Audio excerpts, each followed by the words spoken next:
জানিয়ে দেব এই মুহূর্তে হাতে পাওয়া সর্বশেষ গুরুত্বপূর্ণ আপডেট বাংলা সংবাদ। শুরুতেই থাকছে ভোট নিয়ে প্রবাসীদের সুখবর দিলেন প্রধান উপদেষ্টা।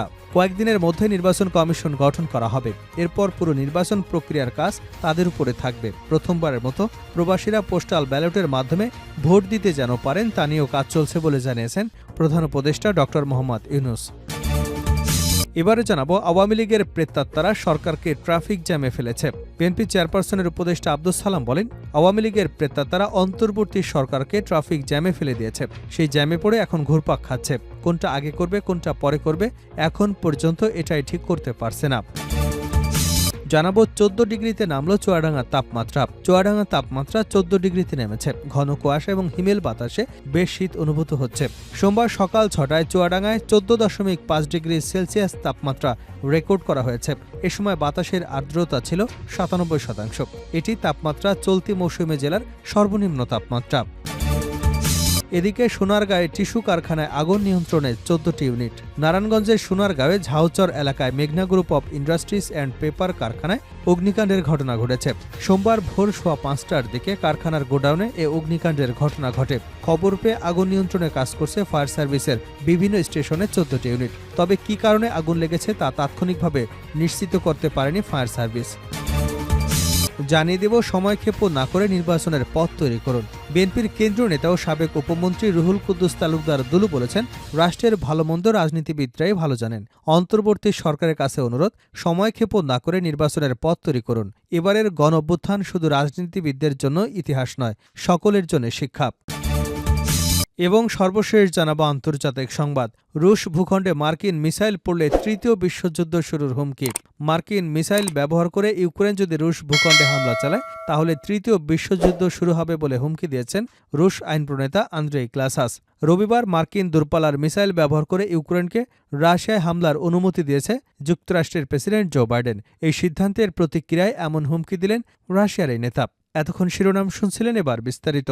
প্রিয় দর্শক, আপনি যদি এই চ্যানেলে নতুন হয়ে থাকেন, ভিডিওটি দেখতে দেখতে চ্যানেলটি সাবস্ক্রাইব করে আমাদের সঙ্গে থাকুন।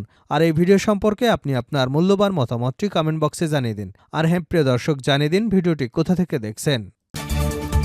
ভোট নিয়ে প্রবাসীদের সুখবর দিলেন প্রধান উপদেষ্টা। কয়েকদিনের মধ্যে নির্বাচন কমিশন গঠন করা হবে। এরপর পুরো নির্বাচন প্রক্রিয়ার কাজ তাদের উপর থাকবে। প্রথমবারের মতো প্রবাসীরা পোস্টাল ব্যালটের মাধ্যমে ভোট দিতে পারবেন তা নিয়ে কাজ চলছে বলে জানিয়েছেন প্রধান উপদেষ্টা ডক্টর মোহাম্মদ ইউনূস। অন্তর্বর্তী সরকারের 100 দিন পূর্তি উপলক্ষে রোববার সন্ধ্যায় জাতির উদ্দেশ্যে ভাষণে এসব কথা বলেন প্রধান উপদেষ্টা। ডক্টর মোহাম্মদ ইউনূস বলেন, নির্বাচনের ট্রেন যাত্রা শুরু করেছে। এটা আর থামবে না, কিন্তু যেতে যেতে আমাদের অনেকগুলো কাজ সেরে ফেলতে হবে। এই ট্রেন শেষ স্টেশনে কখন পৌঁছবে সেটা নির্ভর করবে কত তাড়াতাড়ি আমরা তার জন্য রেললাইনগুলো বসিয়ে দিতে পারি, আর তা হবে রাজনৈতিক দলসমূহের ঐক্যমত্যের মাধ্যমে। তিনি বলেন, নির্বাচন কবে হবে এই প্রশ্ন আমাদের সবার মনে আছে, আমাদের মনেও সারাক্ষণ আছে। আপনারা লক্ষ্য করছেন, নির্বাচনের আয়োজনের লক্ষ্যে আমরা প্রয়োজনীয় পদক্ষেপ নিতে শুরু করেছি। কয়েকদিনের মধ্যে নির্বাচন কমিশন গঠন হয়ে যাবে। এরপর থেকে নির্বাচন আয়োজন করার সমস্ত দায়িত্ব তাদের উপর বর্তাবে। তিনি আরও বলেন, নির্বাচন কমিশন ভোটার তালিকা হালনাগাদ সহ আরও কিছু কাজ শুরু করে দিতে পারবে, যা একটি অবাধ নির্বাচনের সাথে সরাসরি সম্পৃক্ত। প্রথমবারের মতো প্রবাসী বাংলাদেশিরা পোস্টাল ব্যালটের মাধ্যমে যাতে তাদের ভোটাধিকার প্রয়োগ করতে পারেন সেই লক্ষ্যেও সরকার কাজ করছে। প্রধান উপদেষ্টা বলেন, তবে আমরা মনে করি না একটি নির্বাচন কমিশন গঠন করে দিলেই নির্বাচন আয়োজনে আমাদের দায়িত্ব শেষ। রাষ্ট্র ব্যবস্থাপনায় সংস্কার আমাদের এই সরকারের অন্যতম অঙ্গীকার। আপনারাই আমাদের এই ম্যান্ডেট দিয়েছেন। যে 6টি সংস্কার কমিশন আমরা শুরুতে গঠন করেছিলাম তারা ইতিমধ্যেই তাদের কার্যক্রম অনেক দূর এগিয়ে নিয়েছে। বিভিন্ন গণমাধ্যমে আপনারা তাদের কার্যক্রম আপডেটও দেখছেন। কয়েকটি সংস্কার কমিশন ডিজিটাল প্ল্যাটফর্ম গঠন করেছে। আমার অনুরোধ, আপনারাই এই প্ল্যাটফর্মে উৎসাহ সহকারে আমাদের মতামত জানাতে থাকুন। ডক্টর ইউনূস বলেন, প্রথম 6টি সংস্কার কমিশনের মাধ্যমে একটি হল নির্বাচন কমিশন গঠন। নির্বাচন অনুষ্ঠানের জন্য এই কমিশনের সুপারিশমালা অত্যন্ত জরুরি। তাদের প্ল্যাটফর্মে যান, আপনারা মতামত খোলাখুলিভাবে তুলে ধরুন। আপনি দেশের মালিক, আপনি বলে দিন আপনি কি চান, কিভাবে চান। নির্বাচন নিয়ে আপনাদের সব বক্তব্য বিনা দ্বিধায় বলতে থাকুন, সব মনের কথা তুলে ধরুন। আমার অনুরোধ, সংস্কারের কথাটা একই সঙ্গে বলুন। সংস্কারকে পাশ কাটিয়ে যাবেন না। নির্বাচনের কথা বলার সঙ্গে নির্বাচন এবং অন্যান্য ক্ষেত্রে সংস্কারের কথাটিও বলুন। সংস্কার হলো জাতির দীর্ঘমেয়াদী জীবনী শক্তি। সংস্কার জাতিকে, বিশেষ করে আমাদের তরুণ তরুণীদের নতুন পৃথিবী সৃষ্টির সুযোগ দেবে। জাতিকে বঞ্চিত করবেন না। আওয়ামী লীগের প্রেতাত্মারা সরকারকে ট্রাফিক জ্যামে ফেলেছে আব্দুস সালাম। বিএনপি চেয়ারপারসনের উপদেষ্টা আব্দুস সালাম বলেছেন, আওয়ামী লীগের প্রেতাত্মারা অন্তর্বর্তী সরকারকে ট্রাফিক জ্যামে ফেলে দিয়েছে। সেই জ্যামে পড়ে এখন ঘুরপাক খাচ্ছে। কোনটা আগে করবে, কোনটা পরে করবে, এখন পর্যন্ত এটাই ঠিক করতে পারছে না। রোববার জাতীয় প্রেস ক্লাবে আয়োজিত আলোচনা সভায় তিনি এসব কথা বলেন। আব্দুস সালাম বলেন, এটা তো সবচেয়ে লজ্জার ব্যাপার যে ৫ই আগস্টকে কেন্দ্র করে ছাত্র জনতা আহত হলো, পঙ্গু হলো, তারপর ৩ মাসের ব্যবধানে এসে প্রতিবাদও জানাতে হলো।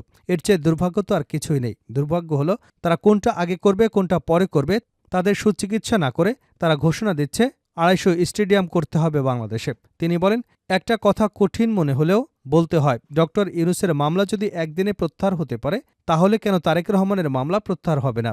আজকের বাস্তবতায় যেমনই এই সরকারকে দরকার, ঠিক তেমনিভাবে আধিপত্যবাদের বিরুদ্ধে যদি রাজনৈতিক প্রতিরোধ গড়ে তুলতে হয় তাহলে তারেক রহমানকেও দেশে দরকার। আব্দুস সালাম আরও বলেন, জনজীবনের দিকে দৃষ্টি দিন। চাল, ডাল, তেল, পানির দাম কমানো যায় কিনা সেদিকে খেয়াল দিন।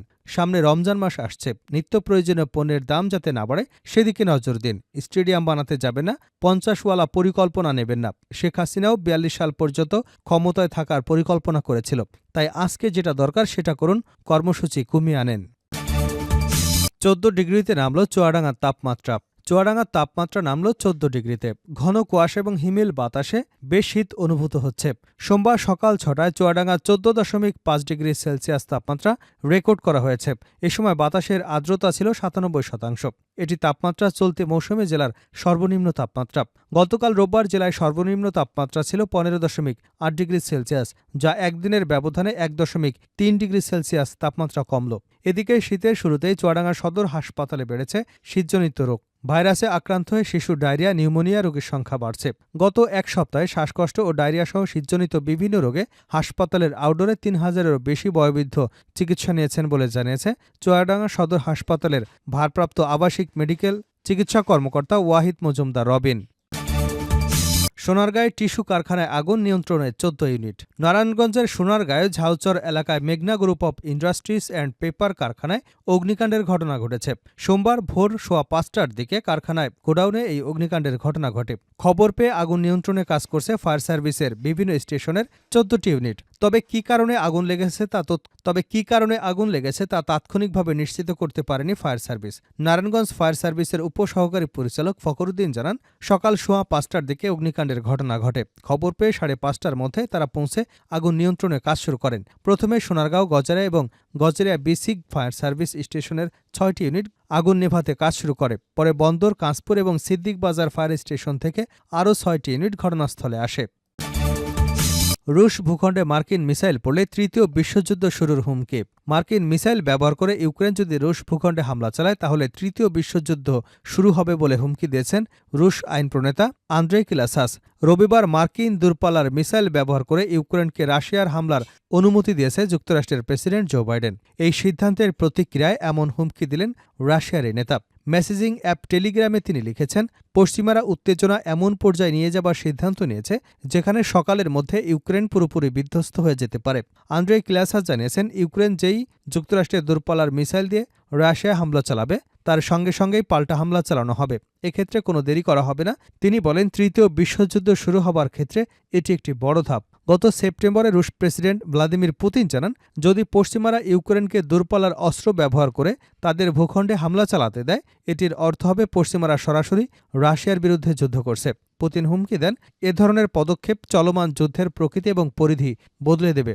নতুন এই হুমকির বিরুদ্ধে রাশিয়া যথাযথ পদক্ষেপ নেবে বলেও হুঁশিয়ারি দিয়ে রেখেছেন তিনি।